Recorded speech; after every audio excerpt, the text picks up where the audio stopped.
सिंहस्थ कुंभमेळा नियोजनासाठी आता अन्न नागरी पुरवठा मंत्री छगन भुजबळ यांनी उडी घेतली आहे। आज जिल्हाधिकारी कार्यालयामध्ये त्यांच्या प्रमुख उपस्थितीत दुपारी 2:30 वाजता एक महत्त्वाची बैठक होणार आहे। नाशिकला पालकमंत्री पद न मिळाल्याने भुजबळ नाराज आहेत, तर त्यांनी 7 आमदार असूनही राष्ट्रवादीला पालकमंत्री पद नाही असं म्हणत आपला दावा या पदावर दाखवला होता। या पार्श्वभूमीवर त्यांच्या उपस्थितीमध्ये या बैठकीला विशेष महत्त्व प्राप्त झाले। तर यापूर्वी पालकमंत्री नसले तरी कुंभमेळा मंत्री गिरीश महाजन हेच कुंभमेळ्याचे नियोजन बघत होते। त्यात सातत्याने ध्वजारोहणाचा मान त्यांना दिला गेल्यामुळे नाशिकचे मंत्री गण आणि आमदार दुखावले गेलेले आहेत, तर कुंभमेळ्याची पहिल्या टप्प्यातील कामही परस्पर देण्यात आली आहेत। त्यामुळे या निर्णयाबाबत भाजप, शिवसेना आणि राष्ट्रवादीच्या अंतर्गत गटामध्ये धुसफूस सुरू झाली आहे। त्यामुळे सिंहस्थ नियोजनाच्या या बैठकीकडे नाशिककरांसह राजकीय वर्तुळाचं देखील लक्ष लागून आहे।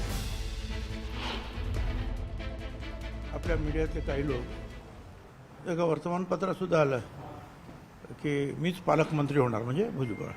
मी कुठे म्हटलं नाही मी पालकमंत्री होणार, किंवा आढावा बैठक किंवा माहिती घेतली त्या कामाची,